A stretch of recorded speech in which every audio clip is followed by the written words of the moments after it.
नमस्कार। उदय India digital में आपका स्वागत है। मैं हूं अंशुमान आनंद। भारत दुनिया का सबसे बड़ा लोकतंत्र है। जरा गौर करिएगा इस शब्द पर, लोकतंत्र यानी लोक आस्था का तंत्र।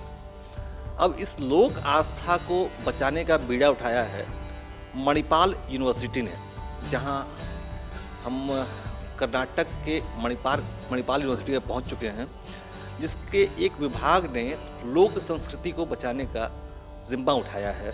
हमारे साथ मौजूद हैं डॉक्टर प्रवीण शेट्टी। आपका बहुत बहुत स्वागत। Thank you sir. हम अपने दर्शकों को बता दें कि doctor Praveen Shetty intercultural department के प्रोफेसर हैं और वो एक बड़ा ही अहम काम कर रहे हैं। वो कर्नाटक और आसपास के क्षेत्र, जिसको तुलु नाडु कहा जाता है, उस क्षेत्र की स्थानीय संस्कृतियों को बचाने का काम कर रहे हैं और उसके बारे में लोगों को प्रशिक्षित भी कर रहे हैं और उनका ये काम विदेशों तक पहुंच रहा है। डॉक्टर शेट्टी, आप कैसे इस काम को कर रहे हैं, हमें बताएं। What we are doing is we are working on a project called Discerning India, Living Cultures of Tulu Nadu.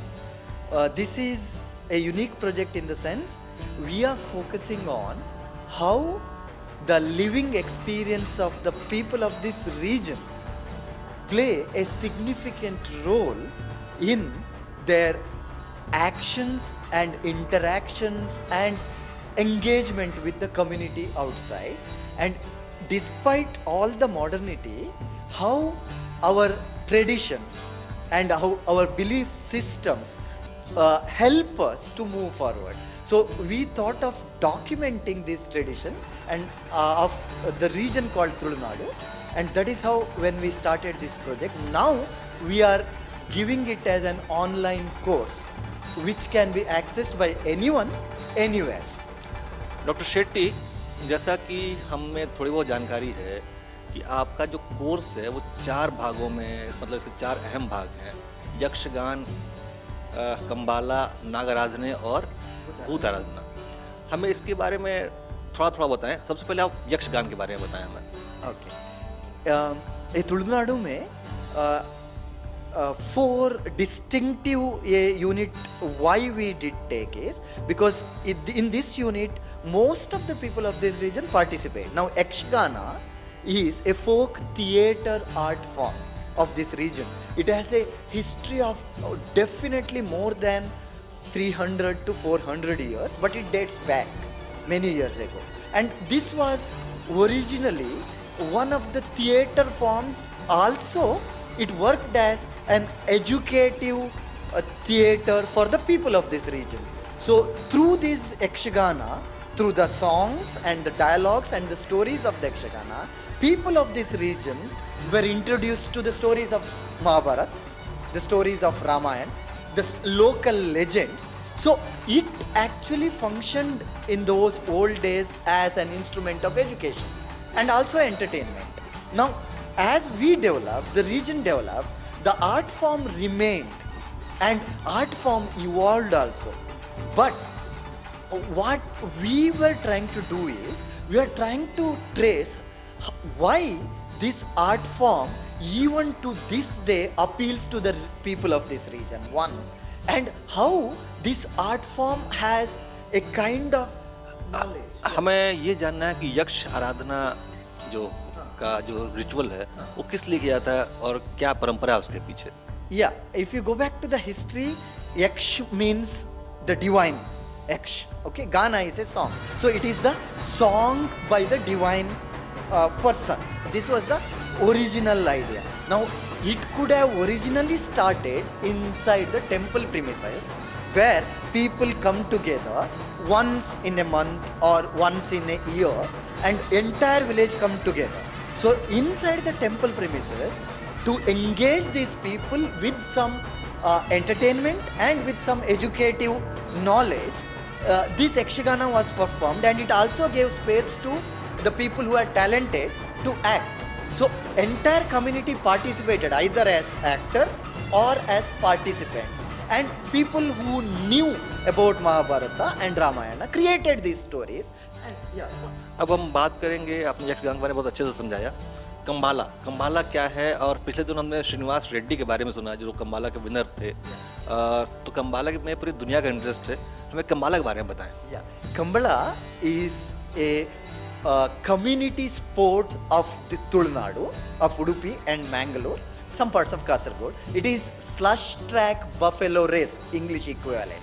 So it's a buffalo race where the villagers usually, who after their agricultural harvest everything is done, gather in the field, create a slush track and bring their buffaloes from different households and race them.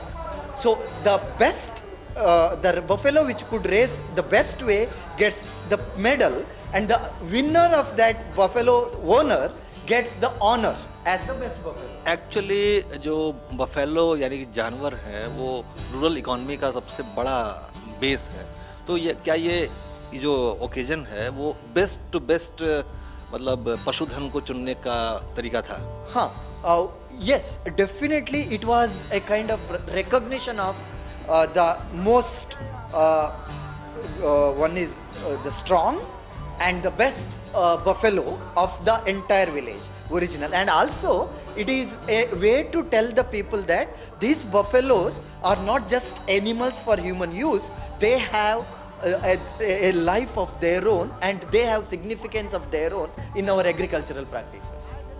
That was the idea, so that people treated, even to this day, buffaloes are treated with great care and kindness. Only during the race they are whipped, but when we interacted with the people, we realized that they develop a very special bond with the buffaloes. They treat them as their own household member. बहुत खूब, कंबाला यानी buffalo race. अब हम बात करेंगे नाग आराधने पूजा की, जिसमें serpents, सांपों की पूजा की जाती है इस क्षेत्र में, तुलुनाडु में। इसके बारे में बताएं हमें। Yeah. Now the worship of serpent is also closely connected with the worship of the land. So in every household original in Tulunadu, there was an earmarked place for the Naga worship. So that place was sacred, and even today, people who, even if they move outside Tulunadu, go to Mumbai, go to other countries, during certain occasion they come back to worship Naga. And most important thing here in Tulunadu is Naga is considered as the original owner of the land. So it is not supposed to be killed, it is to be respected. And if human beings have any problems such as infertility of the land, infertility of the human population, they pray to God, pray to Naga, and Naga would bless them with children, with fertile land. And we also have a special place in Tulunadu called Subramanya, which is some 80 kilometers here, where the mythology of our own tradition mixes with the folk belief in Naga.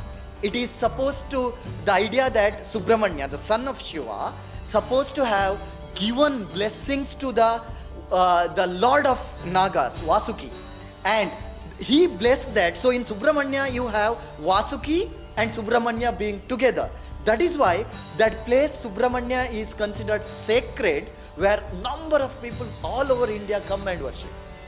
Vasuki नाग वही हैं जो भगवान शिव के गले में लिपटे होते हैं। अष्ट नागों में दूसरे सबसे बड़े नाग, शेष नाग के छोटे भाई वासुकी नाग, और सुब्रमण्यम जो भगवान शिव के बेटे, तो दोनों का कॉम्बिनेशन उनकी यहाँ पे पूजा होती है। अब हम बात करेंगे भूत आराधना की, जो जहाँ तक मैं समझ पाता हूँ कि ये क्षेत्रपालों की आराधना है, अलग अलग एरिया के अलग अलग देवता, लोकल गॉड्स इसको कह सकते हैं आप, ग्राम देवता, स्थानीय देवता। ये पूजा क्या है, कितनी खास है और कैसे होती है, साल किस महीने में होती है? Yeah, now Buddha worship is, yeah, one way it is the worship of the gods of the territory, but it's more than that. Now Buddha worship is, there are family Buddhas, there are village Buddhas, and there are the Buddha for the entire region. So the idea of Buddha worship in Tulunadu is that of a special divine power which protects us no matter where we are, as long as we live a life which is based on the idea of justness. So there is a close association with the idea of living according to the fair idea of God, not violating justness, and believing in God. So that is when the Bhuta becomes really powerful. So every household here worships Bhuta whenever they are in trouble. And every month there is worship to the Bhuta. It is the Kola, which is a ritualistic performance, happens once in a year. Annual festival, that is. But worship of the Bhuta happens every month, where in the first place all the family members come together and worship family Bhuta. Then all the community members come together and worship village Bhuta. And once in a year the entire region joins together to celebrate Kola, which is a ritualistic performance of the entire village or the community of the Bhuta. So the people, different sections of the people belonging to different castes have specific role within that. So they perform this role, and the main idea of Bhuta worship is the idea of coexistence, that people, despite their richness or poverty, despite their caste differences, despite their religious differences, can come together and live as human beings, and they will be protected by the divine power that is Bhuta. हमने हाल में Kantara film देखी जिसने milestone रचा सफलता का, उसमें भी कुछ भूतों की उपासना थी, क्या वो क्या था? Yeah, that is one representation of Bhuta. Okay, what we find in, definitely, even in Kantara you find Panjurli Bhuta, which actually is the Kola happens there, and there is a Kshetrapala Guliga. Now Guliga comes only in the climax there, because the people who promised the land violated that promise, and when the violation happens, the Kshetrapala, that is the Guliga, the Bhuta, which is along with the main Bhuta, Panjurli, comes to the rescue of the villagers, because as I told earlier, the idea of Bhuta worship is you cannot do injustice to a fellow human being. If you live a life of injustice, then you will have to pay for the consequences. Now that idea is what brought in Kantara. Okay? Yeah. Doctor Shetty, आपने बहुत एक unique course को आप lead कर रहे हैं, इसका response कैसा है पब्लिक में? We are very happy because when we started, we had our own apprehensions about this, how whether people would really join the course. Now it just started 2 weeks ago, our online course. Now it is open. Okay, we have 32 registration. Out of that, 20 are the students who do not speak Tulu language. Okay, and 12 are general public, who are the people who speak Tulu language and are of the region, but who want to know the more information about their own culture. And our idea is to take it to the entire India as well as abroad. Whoever is interested in knowing about cultures, ideas of living and traditions. तो आप भारतीय परंपरा को विदेशों तक ले जाने का सपना रखते हैं। हम ये जानना चाहते हैं कि आपके इस कोर्स में नौकरियों क्या संभावना है, प्लेसमेंट क्या गुंजाइश है? No, this is not a course which would give you a job, definitely. It is not, but this is a course which would enrich your thinking, which would open up your horizon of looking at the world, and which would help you any job where you are getting, because your ideas of the world would no longer be limited. So this is a complementary course which would make you think in different directions. Doctor Shetty, आपको ऐसा नहीं लगता है कि अगर इस तरह course को करने के बाद बच्चे कांतारा जैसी फिल्में बना पाएंगे और देश की संस्कृति में एक बड़ा योगदान दे पाएंगे? Definitely. Now our idea is, after going through this course, if the students, anyone would start re-examining their own tradition, their own customs, and seek interest in knowing about that more, that would be the best thing that could happen out of this course. तो ये doctor Shetty, जो कि भारतीय संस्कृति और परंपरा के एक बिसराए हुए इतिहास को दोबारा जिंदा कर रहे हैं, जिसे हमने फिल्म कंतारा में देखा।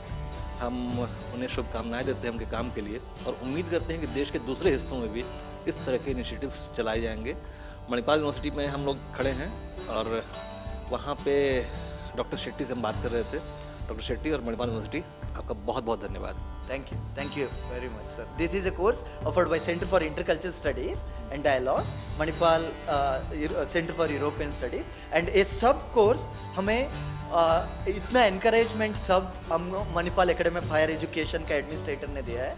Completely 1 year it took us for us to just to create one level 1, and we are going ahead now with level 2 course.